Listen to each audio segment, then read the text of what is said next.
Hello everyone. BEd semester 4 का जो paper है हेल्थ एंड फिजिकल एजुकेशन, उस पर आज हम लोग ये नोट्स देखने वाले हैं। आज का जो टॉपिक है वह है health education and physical education. इसके अंदर हम लोग इसके meaning, AIIMS, objectives and importance को पढ़ने वाले हैं। और जो भी चैनल पर नए हैं चैनल को सब्सक्राइब भी कर लें, क्योंकि इस चैनल पर आपको बीएड रिलेटेड सारे नोट्स हिंदी एंड इंग्लिश में मिलते हैं। तो चलिए इस वीडियो को हम लोग कंटिन्यू करते हैं। सबसे पहले मीनिंग ऑफ हेल्थ। तो हेल्थ क्या है? हेल्थ एक कंप्लीट फिजिकल, मेंटल और सोशल वेलबींग का एक अवस्था है, स्थिति है, स्टेट है। यह केवल बॉडी में बीमारी का ना होना ही एक हेल्थ नहीं होता है। और जैसा कि हम लोग जानते हैं कि एक हेल्दी बॉडी में ही एक हेल्दी माइंड भी रहता है। आगे है health education is any combination of learning experiences design to facilitate voluntary actions beneficial to health. जैसे कि स्वास्थ्य शिक्षा स्वास्थ्य के लिए फ़ायदेमंद स्वैच्छिक कार्यों को सुविधाजनक बनाने के लिए डिज़ाइन के सीखने के अनुभव का संयोजन है।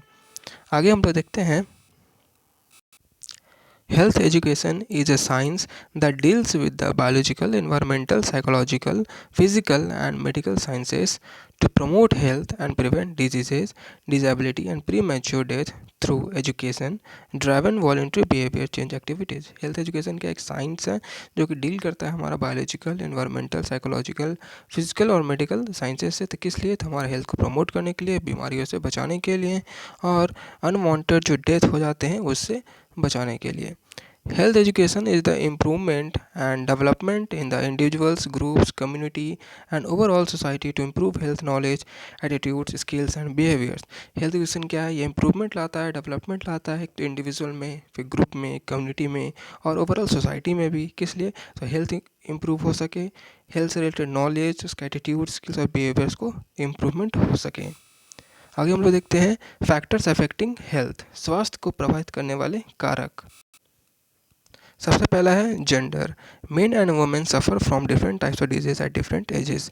जो मेन एंड वुमेन है वो अलग अलग तरह के बीमारियों से सफ़र करते हैं, वो भी डिफरेंट एजेस में। ठीक है। The next है genetics. Inheritance plays a part in determining lifespan, healthiness and the likelihood of developing certain illness.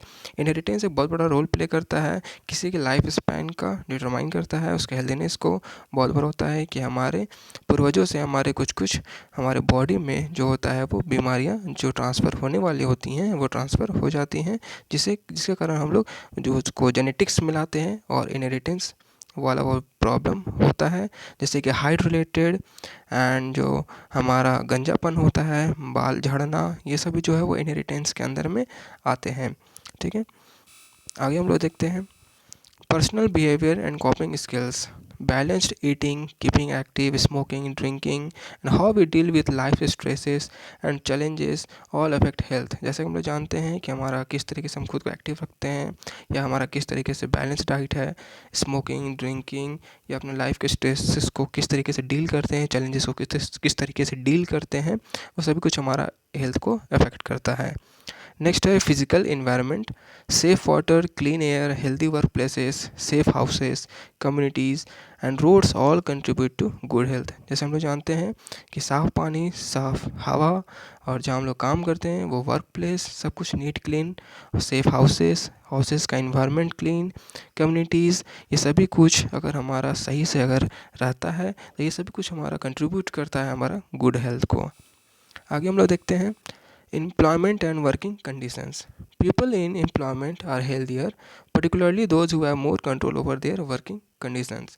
ऐसा देखा गया है कि जो लोग अपने काम को लेकर के बहुत ही एक्टिव रहते हैं और अपने काम पर कंट्रोल करते हैं वो हेल्दियर रहते हैं। अगर कोई बैठ कर के अगर रेगुलर काम है जिसको बैठ कर ही अगर दिन में 5-6 घंटा कंटिन्यूस बैठ के ही वो काम हम लोग कर रहे हैं, तो उस कंडीशन में क्या हो सकता है कि आप अपने घर में एक्सरसाइज कर सकते हैं या रेगुलर वॉकअप पे जा सकते हैं, जिससे क्या हो सकता है कि आप अपने हेल्थ पे कंट्रोल कर सकते हैं। आगे देखते हैं social support networks. Greater support from families, friends and communities is link to better health. जैसे कि हमारा माइंड को शांत रखने के लिए बहुत ज़रूरी होता है फैमिलीज़ का सपोर्ट होना, फ्रेंड्स का सपोर्ट होना, कम्युनिटीज़ का सपोर्ट होना। ये हमारा माइंड को पीसफुल बनाता है, जो कि हमारा डायरेक्टली लिंक्ड होता है बेटर हेल्थ से। ये हमारा स्ट्रेस जो होता है उसको कम भी करता है फैमिली सपोर्ट रहने की वजह से। आगे हम लोग देखते हैं culture. Customs and traditions and beliefs of the family and community all affect health. जितने भी रीति रिवाज ट्रेडिशंस होते हैं ये सभी कुछ क्या करते हैं, हमारा हेल्थ पे इफेक्ट करते हैं. Education, low education levels are linked with poor health, more stress and lower self confidence. Education की कमी से क्या हो सकता है कि पुअर हेल्थ हो सकता है, हेल्थ के बारे में प्रॉपर नॉलेज नहीं होगा, इसके कारण हमारा हेल्थ ख़राब रह सकता है, स्ट्रेस ज़्यादा हो सकता है और सेल्फ कॉन्फिडेंस में कमी आ सकता है. नेक्स्ट देखते हैं हम लोग income and social status. Higher income and social status are link to better health. The greater the gap between the richest and poorest people, the greater the difference in health. उच्च आय और सामाजिक हैसियत बेहतर स्वास्थ्य से जुड़ी हुई है. ठीक है, और जितना बड़ा गैप होगा रिचेस्ट और पुअरेस्ट लोगों के बीच में उतना ही बड़ा डिफरेंस का भी हेल्थ होगा. नेचुरल से बात है. हायर इनकम होगा, बेटर हेल्थ का कंडीशंस ज़्यादा हो सकते हैं. Health services, access and use of services that prevent and treat disease influence health. जो हमारा सर्विसेज है जो कि हमारा बीमारियों को बचा सकता है या उसको ठीक कर सकता है, यह भी हेल्थ सर्विसेज जो हमारा हेल्थ इफेक्ट करता है. अगर जो हमारे टूल्स हैं, सर्विसेज हैं, वो अगर ईज़िली अवेलेबल हैं तो क्या हो सकता है हमारा हेल्थ पे कंडीशन जो है वो गुड इम्पैक्ट पड़ेगा. लेकिन अगर हमारा सर्विसेज ही ठीक नहीं है तो हमारा हेल्थ जो होगा वो ख़राब रह सकता है. आगे है हमारा एम्स ऑफ हेल्थ एजुकेशन, स्वास्थ्य शिक्षा का उद्देश्य. तो to provide information and knowledge about health and its importance in life. स्वास्थ्य और जीवन में इसके महत्व के बारे में जानकारी और ज्ञान प्रदान करना, ये हेल्थ एजुकेशन का एम्स है. To perform habits for healthy living and prevention from disease. स्वस्थ रहने और बीमारी से बचाव की आदतें करना एम्स ऑफ हेल्थ एजुकेशन है. To improve and promote mental and emotional health. A good health makes people physically and mental fit. मानसिक और भावनात्मक स्वास्थ्य को बेहतर बनाने और बढ़ावा देने. ठीक है, यह हेल्थ एजुकेशन का एम है. एक अच्छा स्वास्थ्य छात्र को शारीरिक और मानसिक फिट बनाता है. आगे है to maintain norms of good health. अच्छे स्वास्थ्य के नियमों को बनाए रखना, यह भी हेल्थ एजुकेशन का एम्स है. नॉलेज होगा तो हम क्या करेंगे, अच्छे स्वास्थ्य के जो नियम उसको बनाए रखेंगे. To take precautionary and preventive measures against communicable diseases. जो संचारी रोग है, कम्युनिकल डिजीज, उसके विरुद्ध एहतियाती और निवारक उपाय करना. To develop a sense of civic responsibility. नागरिक जिम्मेदारी को भी निभाना और विकसित करना, यह एम्स है हेल्थ एजुकेशन का. Raise awareness in society for a healthy life style and healthy people cause less hindrance in development. एक स्वस्थ जीवन शैली और स्वस्थ लोगों के लिए समाज में जागरूकता पैदा करने से विकास में कम बाधा आती है. कुछ ऑब्जेक्टिव्स ऑफ हेल्थ एजुकेशन है. A positive attitude towards good health and physical fitness. एक पॉजिटिव एटीट्यूड रखना होगा. अच्छे स्वास्थ्य और शारीरिक फिटनेस के प्रति सकारात्मक दृष्टिकोण. Increased self awareness and a positive self concept. आत्म जागरूकता और एक सकारात्मक आत्म अवधारणा में वृद्धि लाना होगा. ये हमारा हेल्थ एजुकेशन का ऑब्जेक्टिव्स है. To increase awareness of symptoms and signs of diseases. एक बीमारी का क्या सिम्टम होता है, उसके लिए हम लोग क्या अवेयरनेस कर सकते हैं, यह ऑब्जेक्टिव रहता है हेल्थ एजुकेशन का. To improve the knowledge and attitudes of patients about detection, treatment and control of disease. रोग का पता लगाने, उपचार और नियंत्रण के बारे में रोगियों के ज्ञान और प्रवृत्तियों में सुधार लाना, ताकि जो पेशेंट्स हैं उनको भी इस चीज़ का नॉलेज होना चाहिए, तो इसको इम्प्रूवमेंट लाना है. ठीक है, ये ऑब्जेक्टिव्स है हेल्थ एजुकेशन का. आगे है to enable the students to gain sufficient knowledge of first aid. First aid का भी जो नॉलेज है वो स्टूडेंट्स में होना चाहिए. ठीक है, to raise public awareness about the bad effects of smoking, alcohol and drugs. जैसा कि अवेयरनेस अभी भी फैलाया जाता है हर जगह, जो हमारा बैड इफेक्ट पड़ता है स्मोकिंग, अल्कोहल और ड्रग्स का. To provide necessary knowledge about marriage, sex and family planning to the students. छात्रों को शादी, सेक्स और परिवार नियोजन के बारे में आवश्यक जानकारी प्रदान करना भी ऑब्जेक्टिव्स है हेल्थ एजुकेशन का. To enable the students to develop a scientific point of view of health with reference to traditional and the modern concept of health. स्वास्थ्य के पारंपरिक और आधुनिक विचार के संदर्भ में विद्यार्थियों को स्वास्थ्य के वैज्ञानिक दृष्टिकोण को विकसित करने में सक्षम बनाना. to enable the students to identify health problems and understand their own role on health and to medical agencies in meeting those problems. विद्यार्थियों को स्वास्थ्य संबंधी समस्याओं की पहचान करने तथा स्वास्थ्य तथा चिकित्सा एजेंसियों में अपनी भूमिका को समझने में सक्षम बनाना, ये ऑब्जेक्टिव्स ऑफ हेल्थ एजुकेशन है. To help students to understand the importance of physical training, sports, games, yogic exercises, as well as their relationship with the health education program. छात्रों को शारीरिक प्रशिक्षण के खेल, योग, अभ्यास के महत्व और स्वास्थ्य शिक्षा कार्यक्रम के साथ संबंध को समझने में मदद करना. जो फादर ऑफ हेल्थ एजुकेशन है वो है थॉमस डेनिसन वुड. ठीक है, आगे हम लोग बढ़ते हैं. इम्पॉर्टेंस ऑफ हेल्थ एजुकेशन, स्वास्थ्य शिक्षा का क्या महत्व है उसको देखते हैं. पहला है health education provides information to the students and the teachers about the function of the body, the rule of the health and hygiene and precautionary measures for keeping of diseases. स्वास्थ्य शिक्षा विद्यार्थियों और शिक्षकों को शरीर के कार्य के बारे में, रोग से बचाव के लिए स्वास्थ्य और स्वच्छता और एहतियाती उपाय के बारे में जानकारी प्रदान करती है. सेकेंड है health education helps in discovering the physical defects of children and discovering various types of abnormalities of children.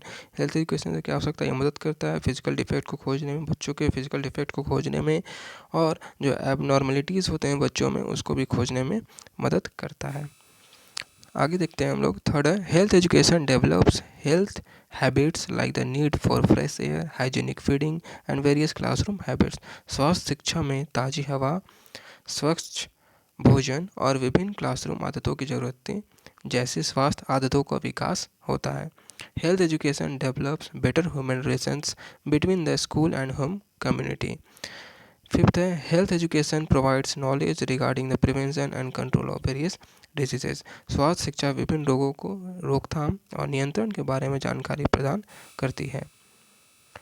Next है हमारा मीनिंग ऑफ फिजिकल एजुकेशन. अभी हम लोगों ने पढ़ा हेल्थ एजुकेशन के बारे में, अब हम लोग देखेंगे कि मीनिंग ऑफ मतलब कि फिजिकल एजुकेशन क्या है. Physical education word made up of two words physical and education. ठीक है, the dictionary meaning of word physical is related to body characteristics such as physical endurance, physical strength, physical appearance, physical fitness और physical health. Physical जो है हमारा ये से हमारा body से जो हमारा बॉडी का जो कैरेक्टरिस्टिक्स है उससे जुड़ा हुआ है. जैसे कि हमारा जो फिजिकल एंड्योरेंस है हमारा शारीरिक जो सहन शक्ति है, शारीरिक ताकत है, हमारा शारीरिक स्वस्थता है. ठीक है, जो हमारा शारीरिक स्वास्थ्य है उससे जुड़ा हुआ है. The word education mean that orderly instructions, training, preparation for some particular task. शिक्षा क्या है, शिक्षा शब्द का अर्थ है किसी विशिष्ट कार्य के लिए व्यवस्थित निर्देश, प्रशिक्षण या तैयारी. आगे हम लोग देखते हैं. Physical education is an education that teaches and highlights the importance of students in ways to stay healthy. Under this education, students gather information about the various arts to keep the body neat and healthy. शारीरिक शिक्षा जो है वह शिक्षा है जिसके अंतर्गत छात्रों को स्वस्थ रहने के तरीकों को सिखाया एवं उसकी महत्व को दर्शाया जाता है. इस शिक्षा के अंतर्गत छात्र शरीर की आवश्यकताओं एवं स्वस्थ रहने हेतु विभिन्न कलाओं के विषय में जानकारी एकत्रित करते हैं. The father of the physical education is Frederick John. Next देखते हैं आगे. शारीरिक शिक्षा के उद्देश्य, aims of physical education. The main objective of this education is to make all-round development of students. Mental and intellectual development of students is its main aim. मानसिक और जो बौद्धिक विकास है यह इसका मुख्य लक्ष्य है, बच्चों में इसको डेवलप करना. सेकेंड है it is a means of making students a helping element of society through which they can adjust with the society in the future. यह छात्रों को समाज के सहायक तत्व के रूप में तैयार करने का साधन है जिसके द्वारा वह भविष्य में समाज के साथ समायोजन कर सकें. नेक्स्ट है third, this education explains to the students the art and quality of being healthy because in a healthy body a healthy mind develops. इस शिक्षा द्वारा छात्रों को स्वस्थ रहने की कला एवं गुणवत्ता को समझाया जाता है क्योंकि स्वस्थ शरीर में ही स्वस्थ मस्तिष्क का निर्माण होता है. फोर्थ है this education makes emotional development of students, it act as controlling in their emotional aspects. यह शिक्षा छात्रों का भावात्मक विकास करती है या उनके संवेगात्मक पहलू में नियंत्रण लाने का कार्य करती है। फिफ्थ है this education is provided to develop students muscles with the help of which he is constantly active. यह शिक्षा छात्रों की मांसपेशियों का विकास करने हेतु प्रदान की जाती है जिसकी सहायता से वह निरंतर क्रियाशील बने रहते हैं। The main aims and objectives of physical education are, पहला है फिजिकल डेवलपमेंट शारीरिक विकास, सेकेंड है मेंटल बैलेंस मानसिक संतुलन, थर्ड है इमोशनल एडजस्टमेंट भावनात्मक समायोजन, फोर्थ है मैनुअल ट्रेनिंग शारीरिक प्रशिक्षण, फिफ्थ है सोशल एडेप्टेबिलिटी सामाजिक अनुकूलशीलता। ठीक है, आगे हम लोग देखते हैं। According to Ministry of Education, National Plan of Physical Education and Recreation expressed that the aim of physical education must be to make every child physically, mentally and emotionally fit and also to develop him in such personal and social qualities as will help him to live happily with others and build him up as a good citizen। शिक्षा मंत्रालय के अनुसार से शारीरिक शिक्षा और मनोरंजन की राष्ट्रीय योजना के अनुसार शारीरिक शिक्षा का उद्देश्य प्रत्येक बच्चे को शारीरिक मानसिक और भावनात्मक रूप से फिट बनाना था तथा व्यक्तिगत और सामाजिक गुणों में उसे विकसित करना चाहिए जिससे वह दूसरों के साथ खुश रहने में और एक अच्छे नागरिक के रूप में उसे निर्माण करने में सहायता कर सके। आगे हम लोग देखते हैं importance of physical education. A good sportsman is a good citizen. He knows how to adjust with others. एक अच्छा खिलाड़ी एक अच्छा नागरिक होता है, वह जानता है कि दूसरों के साथ कैसे समायोजित किया जाए। Physical education develop the alertness of mind, शारीरिक शिक्षा मन की सतर्कता को विकसित करता है। Physical education provides knowledge about health and it's hazards and communicable and non communicable diseases, शारीरिक शिक्षा स्वास्थ्य और इसके खतरे के बारे में जानकारी उपलब्ध कराती है और संचारी और गैर संचारी रोगों के बारे में जानकारी भी देती है। आगे देखते हैं हम लोग। Through physical education human body can be developed in good proportion, the physical beauty also improves. शारीरिक शिक्षा के माध्यम से मानव शरीर को अच्छी अनुपात में विकसित किया जा सकता है और शारीरिक सौंदर्य भी बेहतर बनाया जा सकता है। Physical education helps in creating discipline through games and sports, शारीरिक शिक्षा खेल और खेल के माध्यम से अनुशासन बनाने में मदद करता है। Physical education provides a number of opportunities to enhance the power of tolerance. शारीरिक शिक्षा से सहिष्णुता की शक्ति में वृद्धि के अनेक अवसर भी मिलते हैं। Physical education can be a good career choice and help to earn money. शारीरिक शिक्षा एक अच्छा जीवनचर्या विकल्प हो सकता है तथा धन कमाने में सहायक भी हो सकता है। यह था हमारा health education and physical education पर नोट्स। अगर आपको यह वीडियो अच्छी लगी हो तो वीडियो को लाइक करें, चैनल को सब्सक्राइब भी करें और अपने दोस्तों के पास भी इसे ज़रूर शेयर करें। तो मिलते हैं हम लोग नेक्स्ट वीडियो में।